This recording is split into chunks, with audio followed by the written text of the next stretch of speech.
There were days when we had to choose between paying rent or buying food. Days when the electricity flickered like it was deciding whether we were worth keeping alive. Days when I stared at my phone with my father's number on the screen, my thumb hovering, my pride cracking just enough to consider calling him. Just one call, just one apology, just one moment of surrender to make the pressure stop. But I never pressed dial because something deep inside me refused to bend. Something, stubborn and angry and alive, kept whispering that if I gave in now, I would spend the rest of my life on my knees. And I couldn't live like that. Not even for comfort. Not even for survival. Somewhere in that struggle, something shifted inside me. Hunger stopped feeling like weakness and started feeling like fuel. Rejection stopped feeling personal and started feeling like direction. And instead of waiting for doors to open, I started looking for walls I could tear down myself. Because if the world wasn't going to give me a place, then I was going to build one from nothing. It started with a property no one wanted. An abandoned boutique hotel sitting on the edge of the city like it had already been forgotten. The walls were cracked, the plumbing barely worked, the floors creaked with every step like they were warning us to walk away. But where everyone else saw a lost cause, we saw potential. Julian saw structure hidden under damage.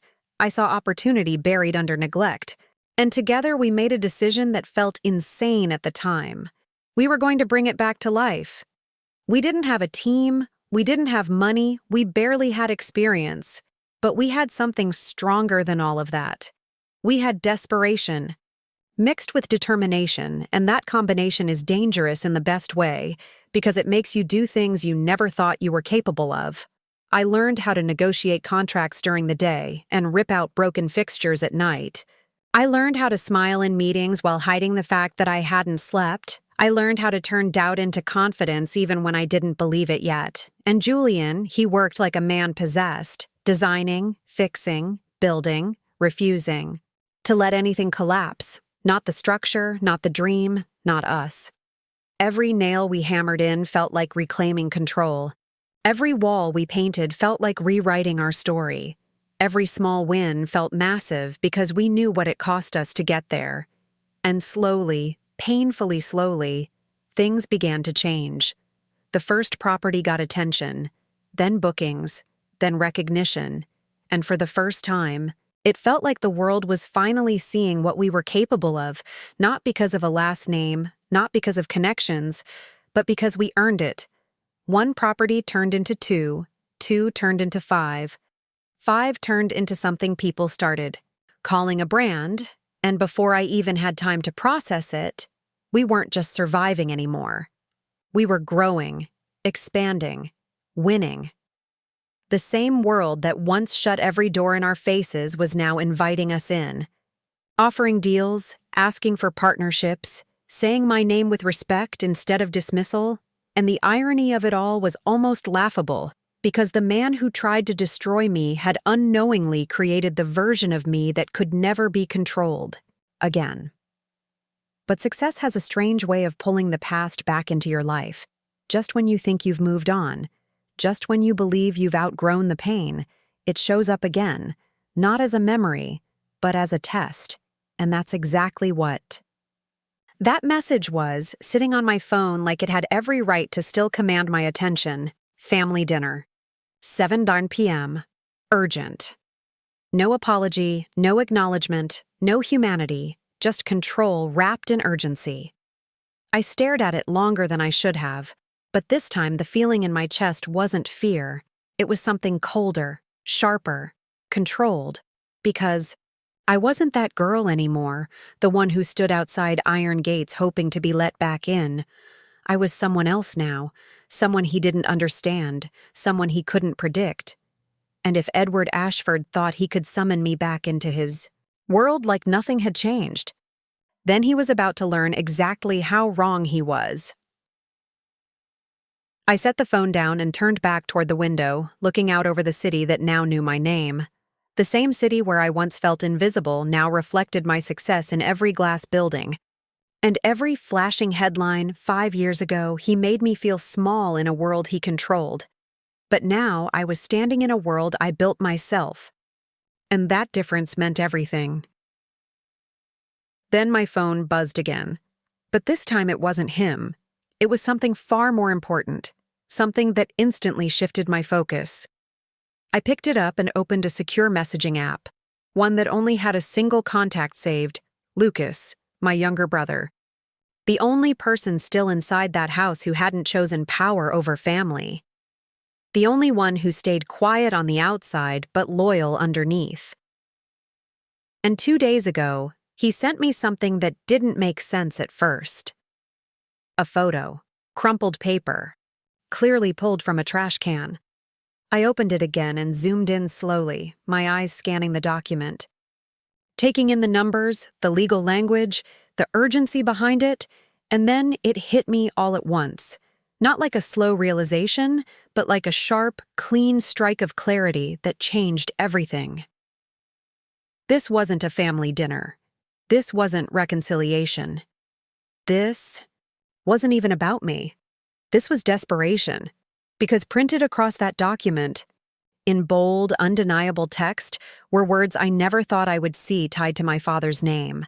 Final notice of default, $28 million due in 48 hours. And in that exact moment, something inside me didn't panic. It didn't hesitate. It focused.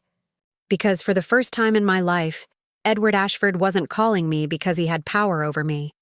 He was calling me because he was losing it, and that changed everything. I didn't reply to his message. I didn't rush to get ready, and I definitely didn't let that old reflex of obedience take over. Instead, I stood there in my office, staring at the skyline while the weight of that document settled into something sharp and clear inside my mind. Because this wasn't just information, this was leverage.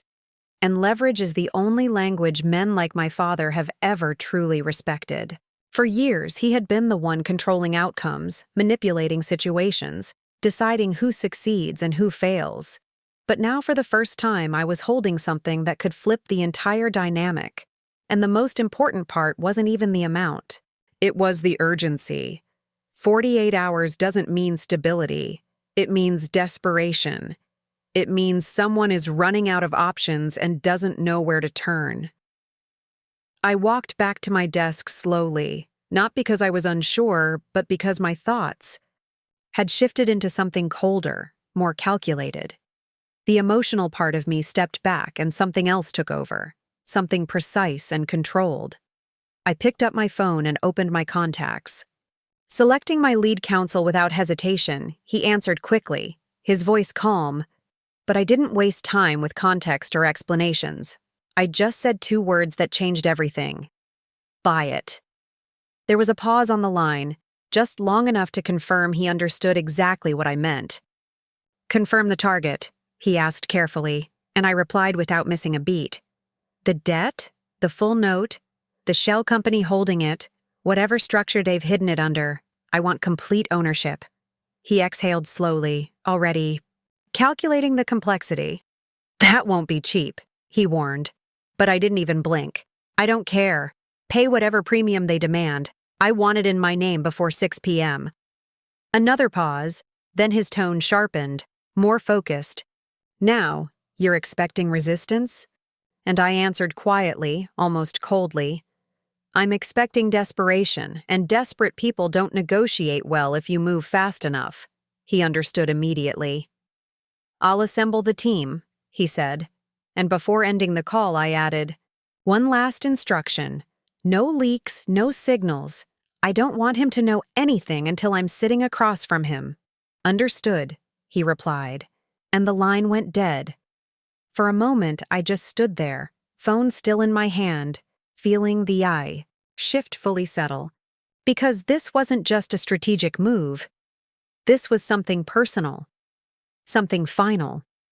I wasn't going to that dinner as a daughter looking for closure or validation. I was going as a creditor preparing to collect. And that difference changed. Everything about how the night would unfold. I glanced at my reflection in the glass. Posture straight, expression composed. Eyes sharper than I remembered. And for a brief second, I saw a flicker of who I used to be. The girl who would have walked into that house hoping for warmth, hoping for reconciliation, hoping for something that was never truly there. But she was gone now, replaced by someone my father had unknowingly created through years of pressure and control. Tonight wasn't about healing anything. It was about balance, about settling something that had been building for far too long. The drive to the estate felt shorter than it should have. Not because of distance, but because my mind was already running through every possible scenario, every manipulation he might attempt, every move he could make to regain control. Because with someone like Edward, you don't just react, you anticipate. You stay 3 steps ahead or you lose. And as the gates came into view, tall and unchanged like they had been frozen in time, I felt something settle in my chest. Not fear, not anger, but something quieter and more grounded. Closure. Because the last time I stood in front of those gates, I was being shut out, and now I was walking back in on my own terms. The gates opened without hesitation, and the car rolled forward, the estate looking exactly the same as I remembered. Perfectly maintained, controlled, almost sterile in its perfection, like nothing messy or emotional was ever allowed to exist. Inside it, and when I stepped out, the air felt just as heavy as it used to, carrying that same unspoken pressure that had defined my entire childhood. A staff member took my coat silently, eyes lowered, posture rigid, and I wondered briefly how many of them remembered me, how many remembered the night I left. But it didn't matter, because tonight wasn't about the past. It was about what was about to happen. The dining room looked untouched, the same long table, the same cold elegance, the same feeling that affection had never really belonged there. My mother was already seated to my right, her fingers twisting her napkin tightly, her knuckles pale. She didn't look at me even once, and that told me everything. She knew something was coming, but she didn't know what. Lucas sat across from me. His gaze fixed downward, but for a split second he looked up and met my eyes, and in that brief glance there was a clear message. Be ready. I gave the smallest nod in return, barely noticeable, but enough. And then there was Edward, sitting at the head of the table like he still owned everything in the room. He didn't greet me, didn't acknowledge the years of silence, didn't even pretend this was a normal reunion. He simply reached for the decanter and poured himself a glass of wine. But as he did, I saw it. That tiny tremor in his hand. Almost. Invisible but unmistakable to me, because I knew him better than anyone. And that tremor wasn't age, it wasn't weakness, it was fear. He set the glass down a little too hard, the crystal tapping against the table just enough to break the illusion he was trying to maintain. And in that moment, I understood something important. He wasn't in control of this situation. He was trying to survive it. I saw the news, he said finally, his voice cutting through the silence as he began slicing into his steak with more force than necessary. Beginner's luck can be dangerous. I didn't respond. I just watched him, taking in every detail, every subtle sign of pressure. It makes people believe they're more capable than they actually are, he continued, his tone calm but edged with contempt. Gives amateur girls the illusion that they're real businesswomen. 5 years ago, those words would have hit exactly where he intended. They would have made me shrink, made me defend myself, made me chase approval. But now they felt empty, predictable, almost rehearsed, because I could see the intention. Behind them, it wasn't confidence, it was deflection. And your husband? He added, finally looking directly at me, his eyes sharp, searching for a reaction. Still playing with his crayons while you handle the real work? He always reduced Julian to that, the draftsman, like the word itself was meant to diminish everything he was, but I didn't react, not even slightly. I held his gaze calmly, steadily, refusing to give him what he wanted. And in that silence, something shifted, subtle but undeniable, because he was waiting for me to respond. And I didn't. Instead, I observed the sweat forming at his temple despite the cool air, the way his eyes kept drifting toward the clock on the wall, the tension building in his jaw with every passing second. That's when it became completely clear to me. He wasn't leading this conversation, he was delaying something, buying time, trying to maintain control over a situation that was already slipping through his fingers, and in that moment, I knew with absolute certainty this wasn't going to be a negotiation. This was going to be a collapse. He let the silence stretch just long enough to feel intentional. Like he was carefully choosing his next move, like everything up until now had just been positioning. And then I saw it. That slight shift in his posture. The way his shoulders relaxed just a fraction. The way his expression settled into something almost confident again. And I understood immediately. He thought he had regained control. He thought whatever he was about to say next was going to put me back exactly where he wanted me. "We need to talk about protecting the family," he said, his tone lowering, softer now, almost concerned. The kind of tone that would have fooled anyone who didn't know him. But I did. I knew that voice. It wasn't care. It was calculation. It was the sound of someone setting a trap and believing the other person was too blind to see it. "You've built something impressive," he continued, his knife resting. Now his full attention on me. "But rapid success comes with pressure, stress, instability, and I've been speaking with specialists who are concerned." There it was, the setup, the shift from dismissal to concern, from insult to manipulation, a classic move, break you down first, then position yourself as the one who can fix you. I didn't interrupt him, I didn't react, I just let him continue because the more he talked, the more he revealed. And right now, he believed he was winning. "You're showing signs of erratic decision-making," he said, sliding his hand slowly into his jacket pocket, his movements deliberate. "Controlled, impulsiveness, emotional volatility, paranoia even. It's not your fault. These things happen under extreme pressure." And then he pulled it out, a thick manila envelope, placing it gently on the table between us like it was something fragile. Something important, something official. "I've taken the liberty of preparing a solution." The room felt tighter as I reached for the envelope, not because I was nervous, but because I could feel the weight of what he thought he was about to do. I opened it slowly, flipping past the cover page, scanning the first document, and there, it was exactly what I expected, and yet still somehow worse when it was real. A petition for emergency conservatorship. Already drafted, already structured, already positioned to be filed. Beneath it were psychiatric evaluations, detailed, clinical, filled with language designed to strip someone of credibility and autonomy, describing me as unstable, incapable, a risk to my own company. I turned another page, then another, my expression unchanged, my breathing steady. But inside, something cold settled deeper. Not anger, not shock, just confirmation. Because this wasn't desperation anymore. This was something else entirely. This was premeditated control.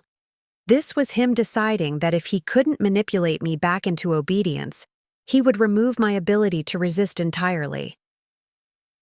I glanced at the signature on the top evaluation and felt a flicker of recognition. Not emotional, just analytical. "Dr. Eris Vance," I said quietly, my eyes still on the page. "I haven't seen him since I was 12. I looked up at Edward, my voice calm, almost conversational. "He hasn't treated me in decades. He'd lose his license for signing something like this." Edward smiled then, but it wasn't warmth. It was something thin, something sharp, something that didn't reach his eyes. "Vance isn't worried about his license," he said, leaning back slightly, the confidence returning to his posture. "He's more concerned about the $200,000 in gambling debt I covered for him last winter." He took a slow sip of his wine, watching me over the rim of the glass. "People tend to be very cooperative when their problems are handled. And just like that, the full picture snapped into place. Not just the plan, but the pattern. This wasn't new for him. This was how he operated. Find weaknesses, exploit them, turn people into tools. He didn't build loyalty. He manufactured it through leverage, through control, through quiet threats that never needed to be spoken out loud. And he truly believed that system would work on me the same way it worked on everyone else. You sign over control voluntarily, he continued, placing the glass down with a soft click, his voice steady, assured. Or these documents get filed. First thing in the morning, your investors panic, your stock drops, your credibility disappears overnight, and I step in to stabilize everything. He leaned forward slightly, his eyes locking onto mine. Either way, I take control. The only difference is whether you do this the easy way or the hard way. The room went still again, but this time it wasn't tension. It was anticipation. He was waiting, watching for the reaction he had spent years conditioning me to have. Fear, hesitation, compliance. He expected me to break under pressure then. Same way I used to, expected me to protect my reputation, my company, my image, by giving him exactly what he wanted. But he didn't understand something. That version of me didn't exist anymore. I closed the folder slowly and placed it back on the table, sliding it toward him with a calm, controlled motion, the paper making. A soft sound as it moved across the polished surface, and for the first time since the conversation started, I spoke, not defensively, not emotionally, but with a quiet steadiness that made him pause. You really believe this is enough? I asked. His eyes narrowed slightly, just a flicker of irritation breaking through his confidence because that wasn't the response he expected, not even close. It's more than enough, he replied, his tone tightening. You're not in a position to negotiate here. I held his gaze for a moment longer, then tilted my head just slightly, as if considering something, as if weighing options that he thought didn't exist, and then I asked the one question that had been sitting quietly beneath everything else. Why? He blinked just once, the shift so small most people would miss it, but I didn't. What? He said, clearly thrown off by the direction. Not the business, I clarified, my voice softer now but no less steady. Not the money, not the control. I understand all of that. I paused for just a second, letting the real question land. Why Julian? Something changed in his expression. Then, not hesitation, not guilt, but something closer to amusement, like I had just asked something trivial, something unimportant compared to everything else happening at the table. He leaned back in his chair, relaxing in a way he hadn't. All night. Hate him? He said with a low chuckle, swirling the wine in his glass. I don't hate him. I don't think about him at all. His voice was casual now, almost dismissive, like we were discussing something insignificant. He was just necessary. The I word landed heavier than anything else he had said. Necessary. He took another sip, completely at ease now, completely convinced he had already won. You needed to learn, he continued, that you couldn't survive without me. His eyes met mine again, calm, certain. So I made a few calls. Boston is a small place if you know the right people. He smiled slightly, like he was remembering something clever, something he was proud of. I told the top firms that if they hired your husband, they'd lose every construction loan tied to my network. For a second, everything around me seemed to go quiet, not because the room changed, but because something inside me did. Every late night, every rejection, every moment Julian came home trying to hide disappointment, every time we questioned ourselves, every struggle we thought was just part of the journey. It all rearranged itself into something else entirely. It wasn't bad luck. It wasn't timing. It was him. He didn't stop there. Just when we thought things couldn't get worse, Life started tightening around us in ways that felt almost suffocating. The landlord, who used to greet us with a tired smile, began knocking on our door with impatience in his voice and warning in his eyes. Bills stacked up on the small wooden table in the corner like a constant reminder that we were losing control. Every coin we had was calculated, every meal stretched, every day survived instead of lived. Julian pushed himself harder than I had ever seen, taking on exhausting shifts, running from one job to another, barely sleeping, barely eating. But no matter how much effort he gave, it always felt like something unseen was pulling him back. Opportunities would appear just long enough to give us hope, and then disappear before we could hold on to them, like someone was deliberately making sure we stayed exactly where we were. One evening, Julian came home different. I noticed it the moment he stepped inside. His shoulders, usually tense but steady, looked heavy, like he was carrying something far more than just physical exhaustion. He didn't say anything at first. He just sat down, elbows on his knees, staring at the floor in complete silence. That silence was louder than anything he could have said. I tried to ask him what happened, tried to keep my voice calm even though my heart was already racing, but he avoided my eyes like he didn't want me to see the truth written all over his face.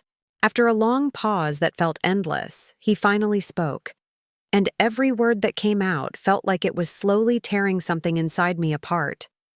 He told me about a job, a real opportunity this time, not just something temporary. He had passed every stage, impressed every interviewer, and for the first time in months, he truly believed things were about to change for us. But right at the end, just when everything was finally within reach, the offer was taken away without any clear reason. No mistake, no explanation, just a cold, final rejection that made no sense at all. That was the moment something shifted inside me. It wasn't just disappointment anymore, it was realization. That night, I lay awake staring at the ceiling, replaying everything that had happened over the past few months, connecting dots I had been too hopeful to see before. The pattern was too perfect to be coincidence. Every time we moved forward, something forced us back. Every time we got close to stability, something pulled it away. And then, like a shadow creeping into my thoughts, I remembered my father's voice, calm, controlled, almost certain, telling me I would come back. At the time, I thought it was just his ego, his inability to accept losing control over me. But now it felt different. Now it felt like he hadn't just been confident. He had been prepared. Like everything we were going through wasn't random at all, but carefully arranged, step by step, to lead us exactly to this breaking point. By morning, I wasn't the same person who had gone to bed the night before. The fear was still there, the uncertainty still heavy in my chest, but something else had grown alongside it. Something stronger, sharper, impossible to ignore. I realized that if I kept staying silent, if I kept hoping things would magically get better, then I was playing right into his hands. My father wasn't just waiting for me to fail, he was making sure I did. And for the first time since I walked away from that house, I understood that surviving wasn't enough anymore. I needed to fight back. I didn't know how yet, didn't have a plan or resources or power like he did. But I had something he underestimated, my refusal to break. And in that moment, sitting in that small, dim room with nothing but determination building inside me, I made a quiet promise to myself. This wasn't where our story was going to end. I didn't tell Julian what I was thinking right away. He was already carrying too much, and the last thing I wanted was to add another weight on his shoulders, without being sure. But the thought wouldn't leave me alone. It stayed there, growing louder with every memory, every strange coincidence that no longer felt like coincidence at all. So instead of speaking, I started paying attention. To everything. The calls. That dropped unexpectedly. The emails that never got replies, the way people's attitudes would suddenly change after showing interest. It was subtle, almost invisible if you weren't looking for it. But now I was. And once I started seeing it, I couldn't unsee it. A few days later, I decided to test something. I used an old contact of mine, someone from my past life who still didn't know I had left everything behind. I didn't give my real name, didn't mention Julian, didn't connect anything back to us. It was a simple inquiry about a small opportunity, nothing big enough to attract attention.